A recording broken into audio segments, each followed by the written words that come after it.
स्वामी समर्थ.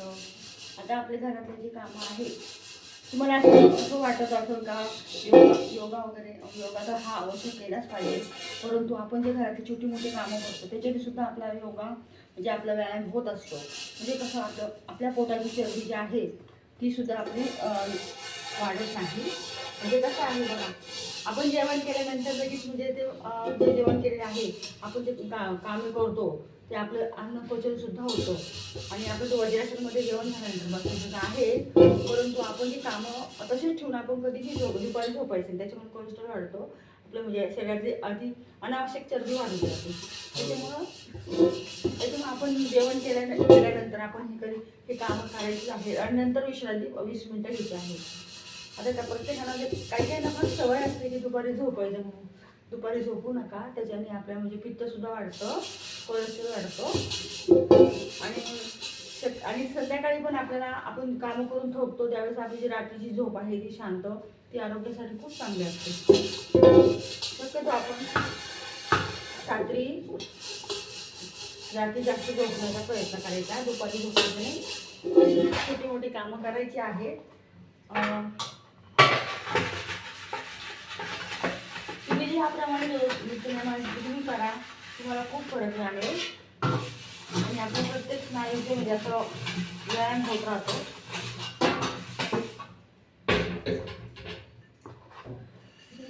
आणि आपल्या तोंडामध्ये नामस्मरण असू द्यावं, म्हणजे आपले सकारात्मक म्हणजे आपण जे कामं करतो ते सर्व चांगले पॉझिटिव्ह होत राहतात. स्वयंपाक करताना सुद्धा आपण देवाचं नामस्मरण हे केलंच पाहिजे. म्हणजे आपल्या मुलांच्या म्हणजे आपण जे अन्न बनवतो, स्वयंपाक बनवतो, त्याच्यामुळे आपल्या मुलांवर पण चांगले संस्कार होतात आणि टेन्शन कधी स्वयंपाक करायचं नाही.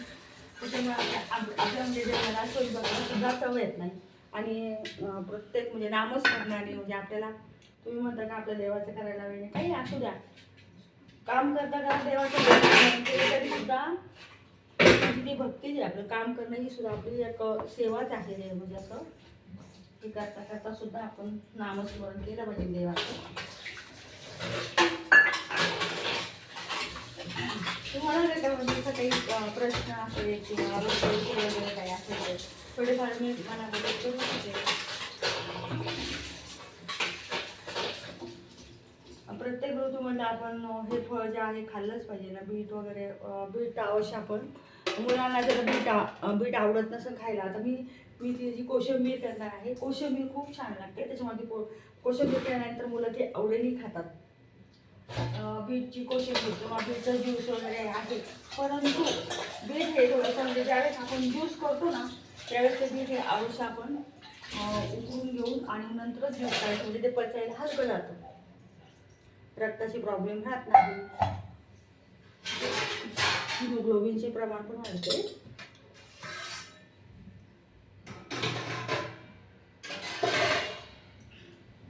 तर मला 8:30 पर्यंत टिफिन करायचा आहे. अजून तयारी काही झालेली नाही, काय करायचं ते म्हणून आता पाणी भरणार आहे आणि नंतरच करणार आहे. आपल्याला एक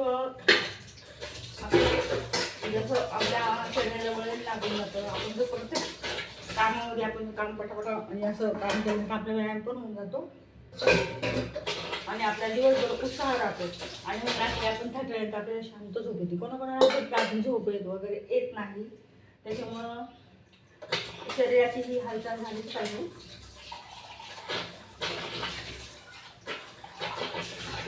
ज्यांना म्हणजे असं डायबिटीस वगैरे आहे किंवा ज्यांना असं त्रास होत असेल किंवा काही, तर आपण संध्याकाळी मेथ्या भिजत घालायच्या आहे.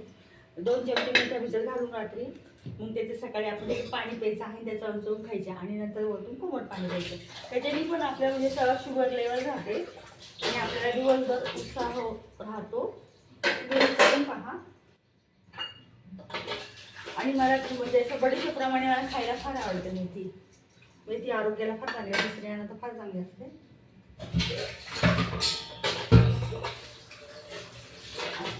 तुम्हाला जर काही प्रश्न विचारायचे असतील तर तुम्ही कमेंट बॉक्समध्ये तुमचं नाव आणि अवश्य सांगा आणि काही चुकलं असेल ते सुद्धा मला सांगत जा.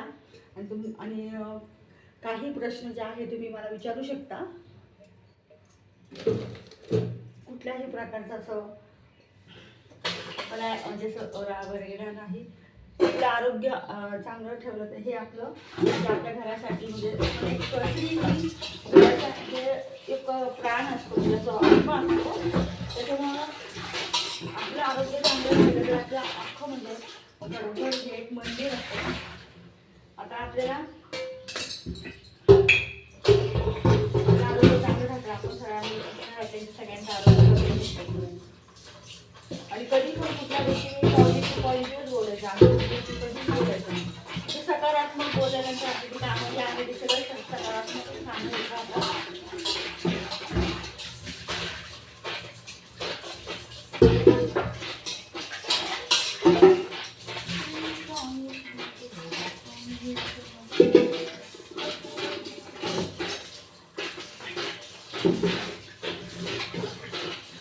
आता कोणाकोणाला लाडू बनवायचं पण नसेल किंवा आता आपल्याला प्रोटीनचं भेटलंच पाहिजे जेव्हा आपल्याला, तर काय करायचं आहे.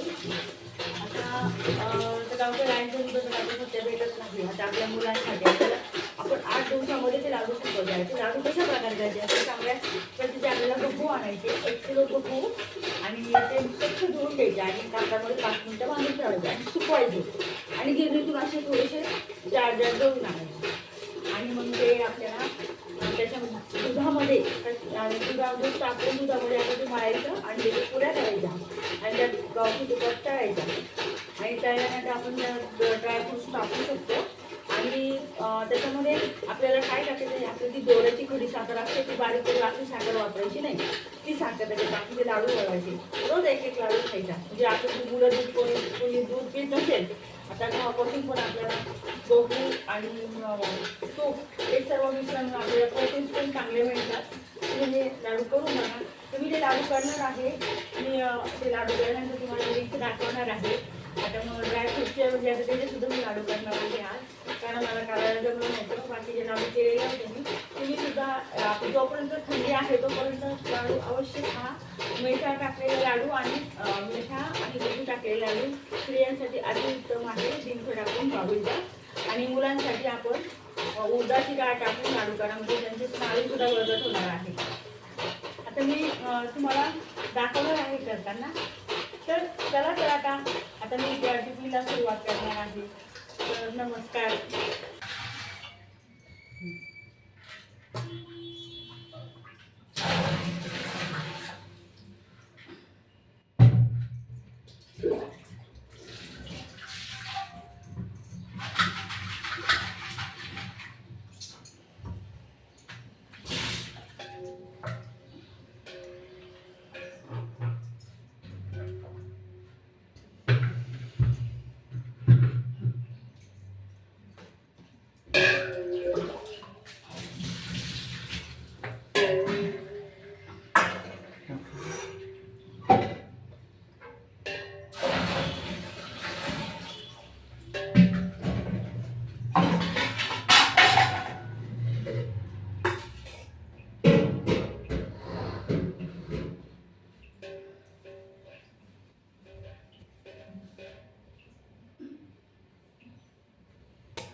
छोटे मोठे आपले कामं करून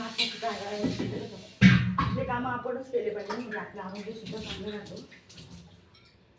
आपण काय करतो, आपल्या घरामध्ये जी ताई असते तिला सांगतो आपण काम करायला. प्रत्येक काम जर आपण आवडून केलं, आपला व्यायाम पण होतो, आपले पैसे पण वाचतात, आपलं आरोग्य चांगलं राहतं. आपण काय करतो, दुसऱ्यांकडनं कामं करून घेतो आणि दवाखान्यासाठी आपण पैसे घालवतो. तसं नाही करायचं आपल्याला. आपण पैसे देऊन आपण दवाखाना तयार. आपण स्वतःची कामं आपण स्वतःच करायची. त्याच्यामुळं आपला व्यायाम सुद्धा होतो, आपलं आरोग्य चांगलं राहतं.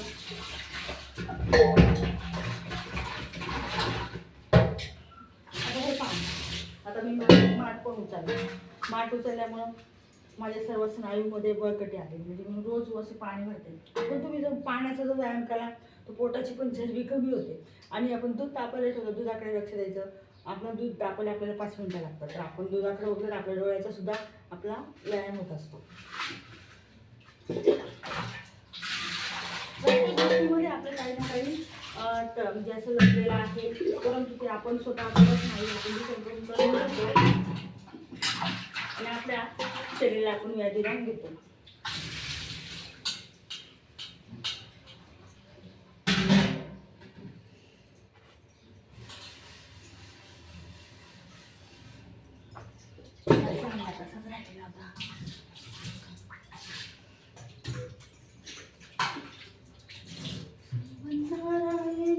शक्यतो आपण सैरवणीतच आपण आपल्या आरोग्यासाठी आपण वापरलं पाहिजे.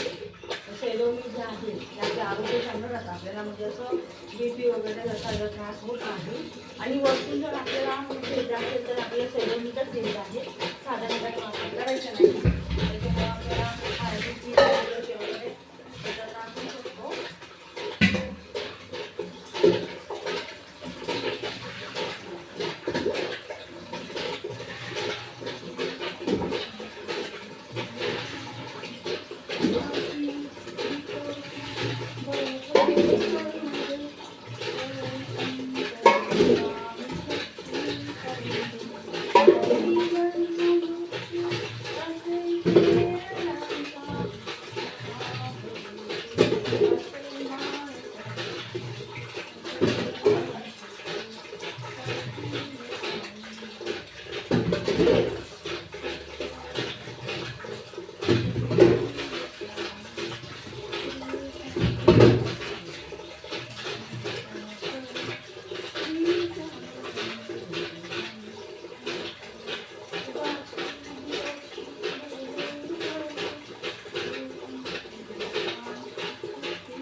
हे माझं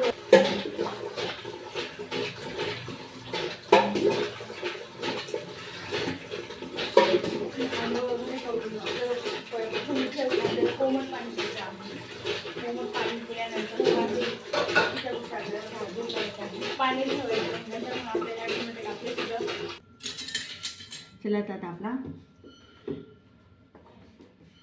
पोटाचा व्यायाम पण होणार आहे.